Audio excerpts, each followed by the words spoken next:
Alright, so I don't know if the wind is cutting this out. I don't know if you can hear me, but last time I was here I got this Chinese Type 56 SKS made at Factory 26 at the Jiangxi Arsenal.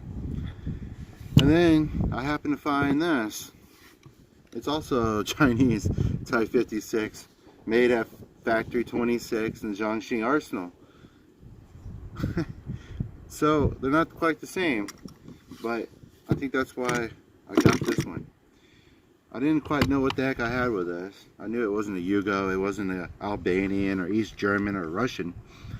I knew it was Chinese in 56, but it was clean. And yeah, my misunderstanding of my first experience with an SKS and the person who didn't clean the Cosmoline off. I mean, of course that SKS is going to malfunction and create issues like slam firing, misfiring, and failures to eject and feed. Surprised it didn't blow up. So these guns are way different. They're completely clean and safe. I think this one, if I read correctly, this one was made for the Chinese Army, the military, because of the blade bayonet and the trunnion here. The trunnion is part of the receiver that fits into the barrel, or the barrel fits into. This one, I believe, and I'm okay with being wrong, is what the Chinese Factory 26 made for export. Spike bayonet right there. The trunnion here is a little bit shorter. It's not a pinned in barrel, it's a screw in barrel. But yeah, there's some other variances in there, variables. I took the bolt out part, got the extractor cleaned off from the Cosmoline. I got the two-sided firing pin cleaned off the rust and the channel it resides in.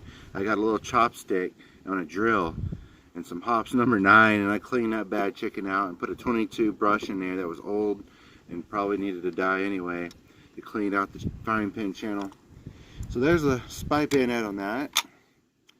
And I believe this one was used by the Chinese. The export models were for given to the North Vietnamese, the Laotians, the Cambodians, to fight the French and others, the Americans. So, like the last one, I'm not going to shoot it today, but nice, you know, that stock is beautiful. This stock, I don't know if you can pick up on it, but it's got like the wood grain, it's highlighted. I think that's Cosmoline that got impregnated in there. If I don't want to put a wood stripper on there, but the PB blaster and the mineral solvent, or the mineral spirits I put on there in the metal to clean all the Cosmoline off. Didn't seem to strip it or take much off of it. So we're going to put a bunch through it today. We're going to start off seeing where it patterns. We're going to do a 25 yard. Because at 25 yards, excuse me, battle rifles have a 0. This is the Type 31. I went to the side. Well, that's a NC Star stripper clip. Take what you will from that. Wow.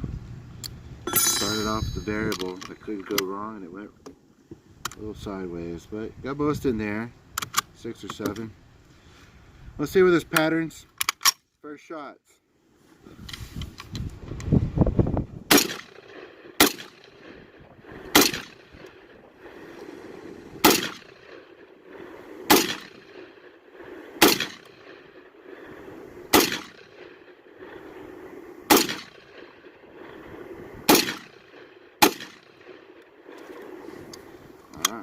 Okay.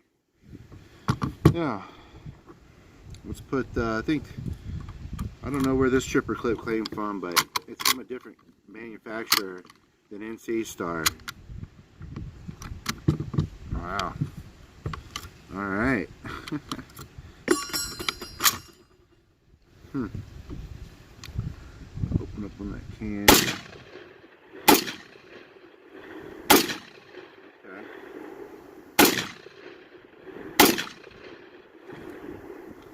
Yeah, it's set low.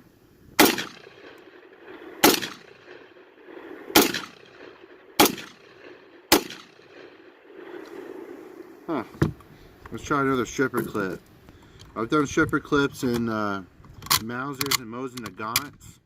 Wow, that went right in like I think it's supposed to. Well, did it feed? It fed. We're just gonna have at it. Whoa.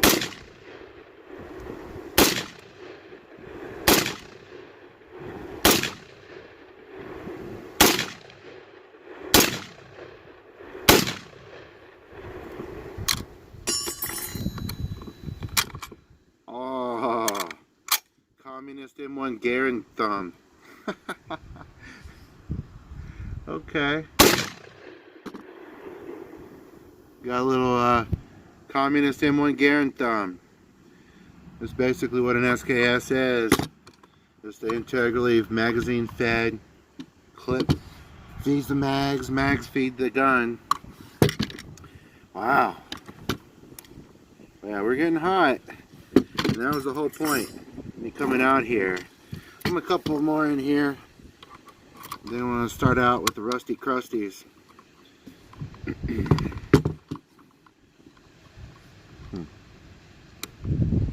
Wow. Alright.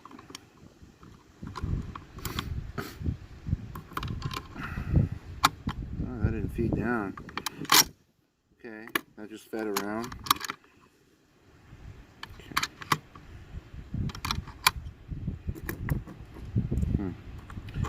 Alright. I'm not impressed with these stripper clips. Of course, I don't think these are from a particular military nation. Oh. See, that went in like I was supposed to. Well, 9 of them. Huh. Still faster than feeding one at a time. Let's hit some cans.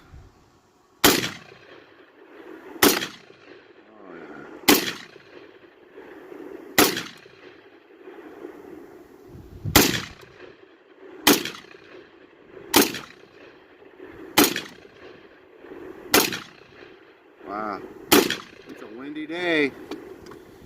Windy day. We're gonna go see where it's patterning, and then if need to, adjust the sights.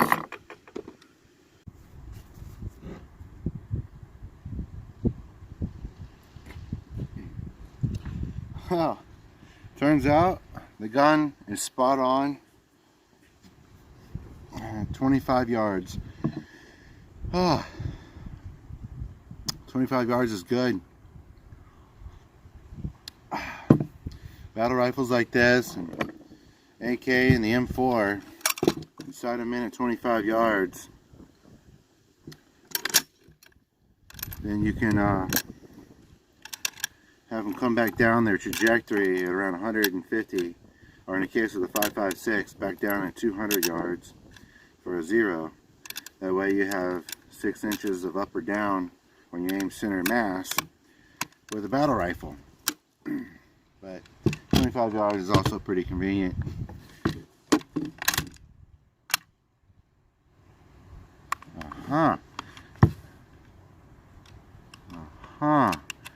We were not having these issues with the other gun when I would feed from the other side. Check out that video. Okay, well, got the rusty crusties.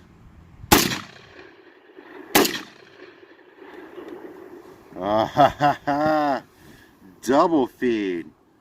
Oh, honey. That is some straight up DP right there. Oh my gosh. Well. Huh. Yeah. Maybe these are just too rusty and crusty.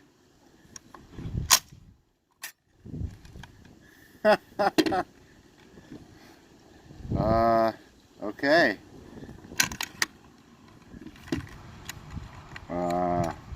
Okay. Put the safety on. Even though I'm holding the bolt carrier back. Here's another bullet cartridge to poke this through.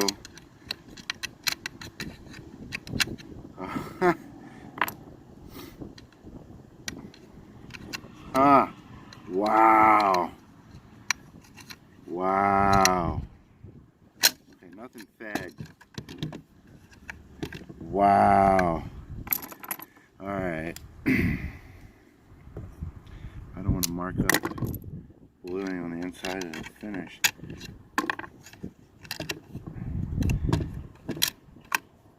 Okay. Let's work from the top in and nothing.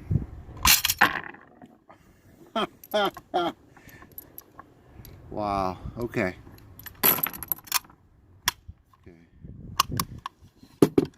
Let's try regular ammunition that isn't rusty and crusty. Ah. Wow. Didn't expect them to be that sharp. Okay. Safety's on.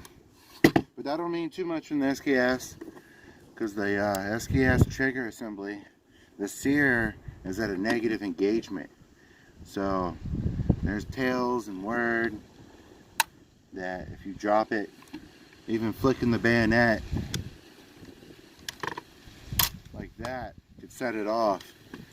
I haven't witnessed that personally. I haven't experienced that. I have not seen that, but I've heard it's a thing that can happen. So even having the safety on with the loaded chamber doesn't make an SKS safe. Always follow the safety rules of guns. Keep the paint in a safe direction. Make sure of what you're shooting, what's behind it. Keep your finger off the trigger. Keep it safe. And keep it unloaded until you're ready to shoot. Don't hurt anybody, not even by accident.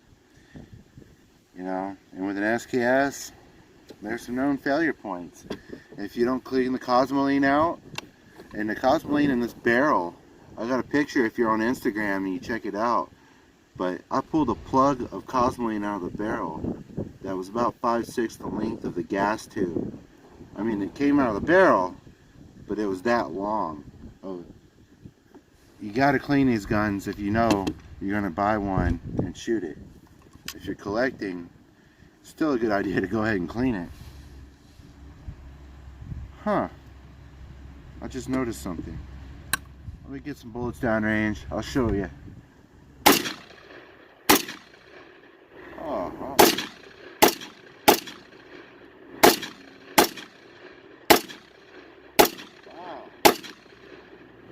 Wow. I think it shoots a little bit better with the bayonet extended. I didn't just clobber my stock. Alright, safety on. Yeah. This SKS, the takedown tab is up here, but this one is down on the bottom and leans on the stock. Huh. There's little bitty differences. I mean, same country, same factory, little differences. So interesting. Even the trunnion here is different. I'm going to put some more bullets in here. I'm just going to feed from the top, see if these rusty crusties want to do their thing. Or maybe there's some Cosmoline in that 10-round internal magazine spring that fits at the base of the, well, where the magazine all folds up in one. The main spring is down there, and it's hard to get in there unless it maybe has some brake cleaner. But I did let it sit and soak in mineral spirits for about 3 hours while I was taking that plug out of the barrel and cleaning the rest of the gun off. Huh.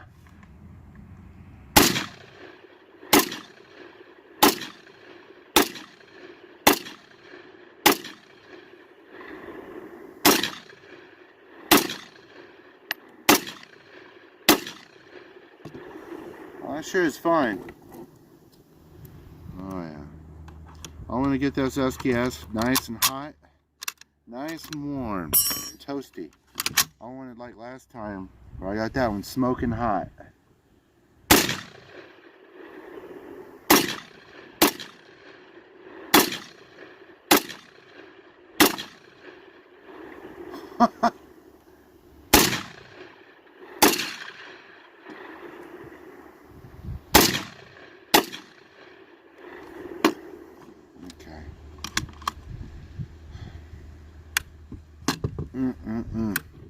I want to get nice and warm. I'm I'm sure there's some pockets of Cosmoline here and there. I couldn't quite scrub. So you get it nice and warm, run it wet, let that CLP get everywhere, get nice and cooking. It's one of the tricks for the stock with Cosmoline is you get a heat gun, or you put the stock in a garbage bag and you leave it out in the sun and let the Cosmoline sweat out of the pores of the wood, the grain. But I don't think it was the issue, but with this particular wooden stock, or the last one, but it is a method that works with Mausers when mosing the guns, old AK furniture. Oh my. Plus,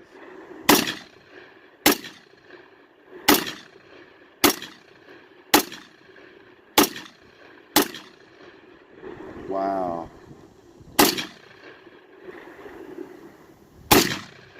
Yeah, it's starting to smoke.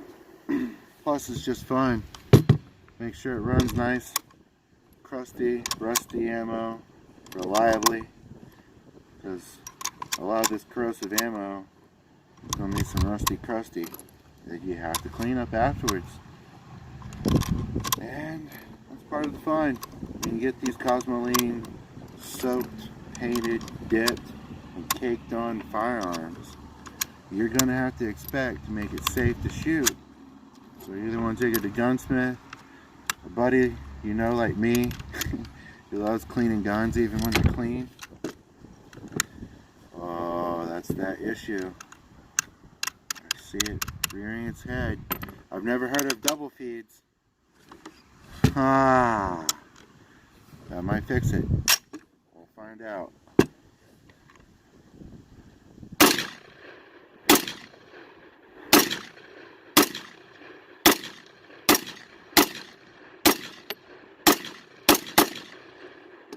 Wow, that was very controllable.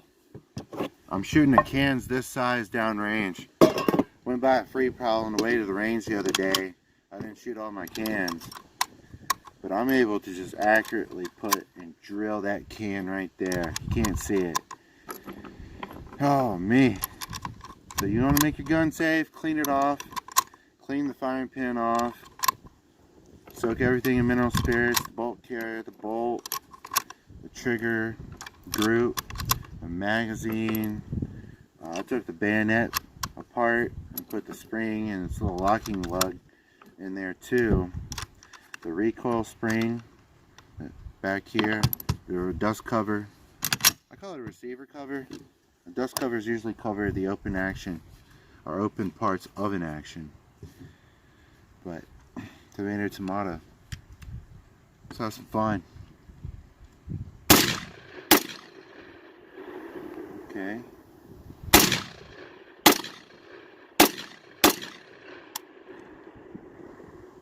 Huh. I didn't feel like 10.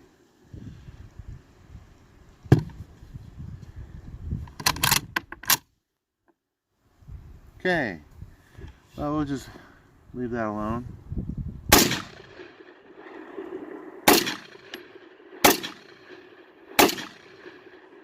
Wow. This is really accurate. Wow, that is really accurate. I'm just having a lot of fun. So I collect these things. These old military battle rifles. This one had to have seen action in Vietnam or some Southeast Asian country that China supported the commies on. I mean, it's just crazy.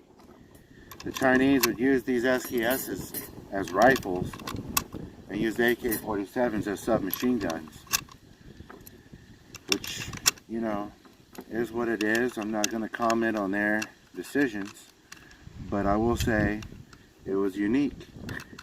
They used the SKS as a rifle and the AK-47 as a submachine gun. The Chinese got their tooling for the SKS from the Russians. After the Russians quit making the SKS and quit issuing them to frontline troops and replaced them with the AK-47. Of course, after the AK was fully up and running. You know, not everything is developed. You know, from the M1 Garand to a decade or two of Mauser rifles to the Stoner rifles, the AR-15s. It takes a decade or so, and it took the Soviets about 10 years to go from a stamped sheet metal receiver AK-47 to a milled one, and back to a better designed riveted sheet metal, like the Germans, they wanted to copy, assault rifle.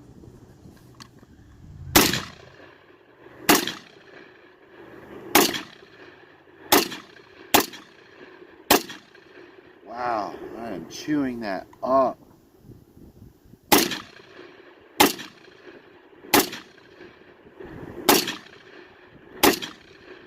That was cool. I'm so used to checking the chamber. This is a lot of fun.